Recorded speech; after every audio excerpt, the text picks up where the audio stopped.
اعوذ باللہ من الشیطان اللعین الرجیم بسم اللہ الرحمن الرحیم۔ اسعد اللہ ایامنا و ایامکم۔ جیسا کہ آپ کو معلوم ہے کہ یہ ایام امام محمد تقی الجواد علیہ السلام کے ایام ہیں۔ آپ تمام مومنین کو اور بالخصوص حجت خدا، حجت برحق، وارث کائنات امام زمانہ علیہ السلام کی خدمت میں ہدیہ تبریک پیش کرتا ہوں۔ ائمہ تحریر نے جہاں ہر پلیٹ فارم پہ مخالفین کو علمی اور عملی طور پر جوابات دیے، ان میں سے مولا کائنات کی خلافت بلا فصل اور ولایت کے متعلق بھی سوالات ہوئے، اور ائمہ تحریر نے جو ہے وہ بہترین طریقے سے استدلال کیا کہ حضرت علی علیہ السلام ہی رسول اللہ صلی اللہ علیہ وآلہ وسلم کے جانشین حقیقی تھے، اور وہی خلیفہ بلا فصل تھے، اور باقی جو احادیث کچھ لوگوں نے گھڑ لی تھیں ان کے متعلق جو ہے وہ امام علیہ السلام نے بڑا واضح جواب دیا۔ قاضی القضات اس وقت جو مامون کے دور میں تھے، یحییٰ ابن اقسم، اس نے چند ایک روایات جو جعلی تھیں بنی امیہ کی گھڑی ہوئی، ان روایات کو امام کی خدمت میں جو ہے وہ نقل کیا، تو امام علیہ السلام نے ان کے کیا جواب دیے وہ میں آپ کی خدمت میں نقل کرتا ہوں۔ وہ یہ کہنے لگا امام تقی علیہ السلام سے کہ روایت ہوئی ہے کہ اللہ تبارک و تعالیٰ نے جو ہے وہ جبرائیل علیہ السلام کو بھیجا، اور جبرائیل علیہ السلام جو ہیں وہ پیغمبر اکرم صلی اللہ علیہ وآلہ وسلم کی خدمت میں پہنچے اور کہا کہ یا محمد، جو ہے وہ خداوند عالم نے آپ پر سلام کیا اور کہا ہے کہ میں فلاں شخص سے جو ہے وہ راضی ہوں، اور اس سے پوچھ کر بتائیں کہ وہ مجھ اللہ پر راضی ہے یا نہیں ہے۔ تو اس کے متعلق جو ہے وہ یحییٰ ابن اقسم نے کہا کہ مولا آپ کا کیا اس کے متعلق نظریہ ہے؟ امام علیہ السلام نے فرمایا کہ میں کسی کی فضیلت کا منکر نہیں ہوں، ان کے فضائل ہوں گے اپنی جگہ پر، لیکن جس نے بھی یہ خبر نقل کی ہے اس کو وہ دوسری خبر بھی بیان کر دینی چاہیے تھی کہ جو پیغمبر اکرم صلی اللہ علیہ وآلہ وسلم نے حجۃ الوداع کے موقع پر بیان کی تھی، اور حضور صلی اللہ علیہ وآلہ وسلم نے یہ ارشاد فرمایا تھا کہ جو بھی میرے اوپر جھوٹی تہمت لگائے گا اس کا ٹھکانہ جو ہے وہ جہنم ہوگا۔ لہٰذا اگر میری کوئی بھی حدیث تمہارے سامنے پیش کی جائے تو اس کو جو ہے وہ کتاب خدا اور میری سنت کے سامنے پیش کرو، اور جو بھی کتاب خدا اور میری سنت کے مطابق ہوگی اس کو لے لو، جو ہے وہ ورنہ اس کو کیا کر دو، اس کو چھوڑ دو۔ امام محمد تقی علیہ السلام نے مزید فرمایا کہ یہ روایت خدا کی کتاب سے موافقت نہیں رکھتی ہے، کیونکہ خداوند عالم نے یہ ارشاد فرمایا ہے کہ ہم نے انسان کو خلق کیا ہے اور ہم ہی جانتے ہیں کہ اس کے دل میں کیا ہے، اور ہم اپنے بندے سے اس کی شہ رگ سے بھی کیا ہے زیادہ قریب ہیں۔ کیا اللہ تبارک و تعالیٰ جو ہے جس کے متعلق تو یہ کہہ رہا ہے کہ جبرائیل نے آ کر کہا کہ اللہ کہتا ہے کہ اس سے پوچھ کر بتائیں کہ یہ میرے اوپر راضی ہے یا نہیں ہے؟ کیا اللہ کو پتہ نہیں تھا کہ یہ میرے اوپر راضی ہے یا نہیں ہے؟ کیا اللہ تبارک و تعالیٰ بے خبر تھا؟ تو اس کے جعلی اور جھوٹے ہونے میں کسی قسم کا جو ہے وہ کوئی جو ہے وہ ذرہ برابر بھی شک نہیں ہے، یہ عقلی طور پر محال ہے۔ یحییٰ کہتا ہے کہ یہ دوسری ایک روایت ہوئی ہے، پہلے ایک کے بارے میں پوچھا، اب دو کے بارے میں جو ہے وہ کہا کہ روایت ہوئی ہے کہ یہ دو جو شخصیتیں ہیں یہ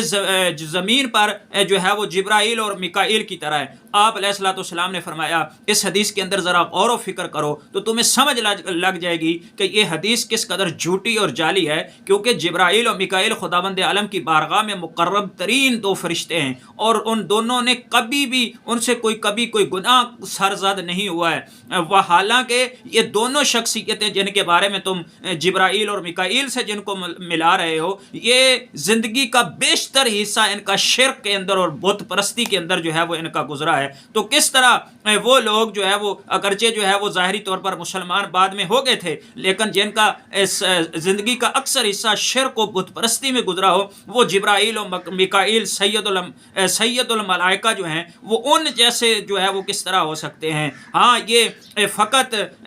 یہ فضیلت اور یہ فضائل اور یہ عظمت اور رفت یہ فقط گھرانہ اہل بیت کی ہے کہ جن کے در پر جو ہے وہ کبھی جس کے گھر میں جو ہے وہ کبھی فقیر بن کر آتے ہیں، کبھی یتیم بن بن کر آتے ہیں، کبھی اسیر بن کر آتے ہیں، کبھی ان کے گھر کا بچوں کے جھولے جھلانے کے لیے آتے ہیں، کبھی جو ہے وہ ان کے گھر میں جھاڑو دینے کے لیے آتے ہیں۔ یہ فضائل فقط اہل بیت محمد و اہل بیت محمد کے بارے میں ہے، اس کے علاوہ اور کوئی نہیں ہے۔ اس نے کہا کہ ایک روایت اور میں نے سنی ہے کہ فلاں دو صاحب جو ہیں وہ ان کے بارے میں رسول اللہ صلی اللہ علیہ وسلم نے فرمایا ہے کہ وہ بوڑھوں کے جنت کے اندر سردار ہوں گے۔ امام مسکرائے اور فرمایا کہ اس حدیث کا صحیح ہونا بھی محال ہے، کیونکہ تمام اہل بہشت جو ہیں وہ جوان ہوں گے، ان کے درمیان کوئی بھی بوڑھا نہیں ہوگا تاکہ جو ہے وہ یہ ان کے سردار بن سکے۔ یہ حدیث بھی جو ہے وہ امام حسن اور امام حسین کے بارے متعلق جو ہے وہ یہ گھڑی گئی، اور جو حضور اکرم صلی اللہ علیہ وآلہ وسلم نے صحیح سند کے ساتھ فرمایا تھا، ان الحسن والحسین سیدا شباب اہل الجنہ، اس کے برابر میں یہ گھڑ لی گئی۔ پھر یحییٰ کہتا ہے کہ روایت ہوئی ہے کہ فلاں شخص اہل بہشت کا چراغ ہے۔ امام نے فرمایا سبحان اللہ، یہ بھی محال ہے، کیونکہ بہشت میں خدا کے مقرب ترین فرشتے انبیاء ہوں گے، حضرت آدم سے لے کے حضرت محمد مصطفیٰ صلی اللہ علیہ وآلہ وسلم جیسی ہستیاں ہوں گی کہ جب جو ہے وہ اگر ان کے نور سے جنت منور نہیں ہوگا تو یہ جو ہے وہ چراغ جو ہے وہ اس کی روشنی جو ہے وہ کہاں سے آ جائے گی۔ تو یہ کہنے لگا کہ روایت ہوئی ہے کہ فلاں شخص جو ہے وہ ملائکہ اور فرشتوں کی طرف سے جو ہے وہ جو بھی کہتا ہے وہ بولتا ہے۔ امام علیہ الصلوۃ والسلام نے فرمایا کہ میں جو ہے وہ کسی کی فضیلت کا منکر نہیں ہوں، لیکن جو ہے جو جس کے بارے میں تم کہہ رہے ہو، جو اس سے پہلے والا تھا، جو اس سے افضل تھا، جو ہے وہ منبر کے اوپر خود کہتا تھا کہ میرے پاس ایک شیطان آتا ہے جو مجھ کو منحرف کر دیتا ہے، لہٰذا جب بھی تم مجھے منحرف پاؤ تو جو ہے وہ دیکھو تو میرا ہاتھ پکڑ لینا اور مجھے جو ہے وہ ہٹا دینا۔ جب پہلے والا جس کے اوپر شیطان مسلط رہتا تھا تو جو ہے یہ کس طرح جو ہے وہ اللہ کی طرف سے باتیں جو ہے وہ کرے گا، یہ بھی جھوٹی اور جعلی جو ہے وہ حدیث گھڑی گئی ہے۔ یحییٰ کہنے لگا روایت ہوئی ہے کہ پیغمبر اکرم صلی اللہ علیہ وآلہ وسلم نے یہ ارشاد فرمایا کہ اگر میں نبوت کے لیے مبعوث نہ ہوتا تو فلاں شخص جو ہے وہ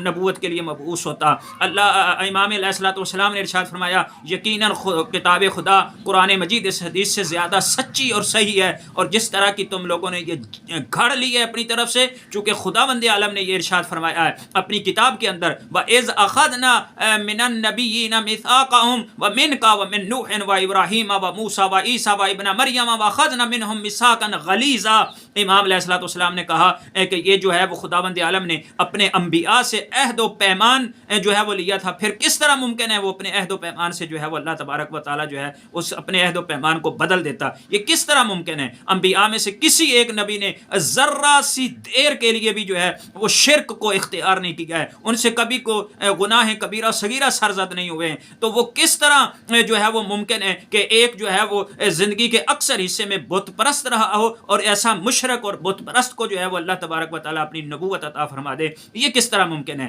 یحییٰ کہتا ہے کہ ایک اور روایت میں نے سنی ہے، روایت ہوئی ہے کہ پیغمبر اکرم صلی اللہ علیہ وآلہ وسلم نے فرمایا کہ کبھی بھی اگر مجھ سے وہی جو ہے وہ قطع نہیں ہوئی، اگر قطع ہوئی تو میرے دل میں یہ خیال پیدا ہو جاتا تھا کہ وہی فلاں طرف فلاں کے گھر میں جو ہے منتقل ہوگی۔ امام نے فرمایا سبحان اللہ، یہ بھی محال ہے، کیونکہ ممکن نہیں ہے کہ پیغمبر اکرم اپنی نبوت کے بارے میں شک کریں۔ یہ کس طرح ممکن ہو سکتا ہے کہ اللہ تبارک و تعالیٰ ارشاد فرماتا ہے کہ اللہ تبارک و تعالیٰ نے فرشتوں اور اسی طرح انسانوں کے درمیان سے انبیاء کا جو ہے وہ انتخاب کیا ہے، انبیاء کو منتخب کر لیا ہے، اس بنا پر کہ خدا کے انتخاب کے بعد پیغمبر اکرم صلی اللہ علیہ وآلہ وسلم کے لیے کوئی شک و شبہ باقی جو ہے وہ نہیں رہ جاتا ہے۔ یحییٰ کہنے لگا کہ ذکر ہوا ہے کہ پیغمبر اکرم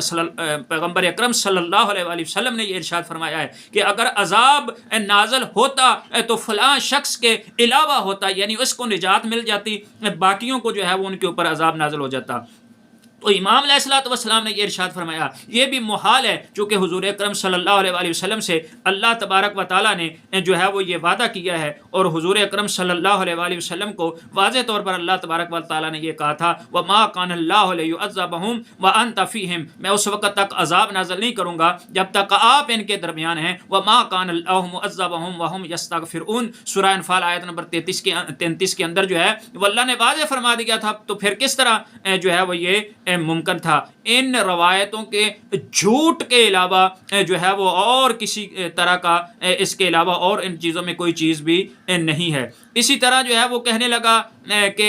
جو جب تک جو ہے امام نے فرمایا کہ جب تک استغفار کرتے رہیں گے اس وقت تک جو ہے وہ اللہ تبارک و تعالیٰ ان پر عذاب نازل نہیں کرے گا۔ تو امام علیہ الصلوۃ والسلام نے تفصیل کے ساتھ ان روایتوں کو جو ہے وہ جھٹلایا اور ان کی نفی کی اور کہا کہ یہ بغض آل محمد کے جو ہے وہ وجہ سے ان روایتوں کو جال اور گھڑا گیا ہے تاکہ جو ہے وہ ان کو جو ان کے برابر کر دیا جائے۔ وما علینا الا البلاغ المبین۔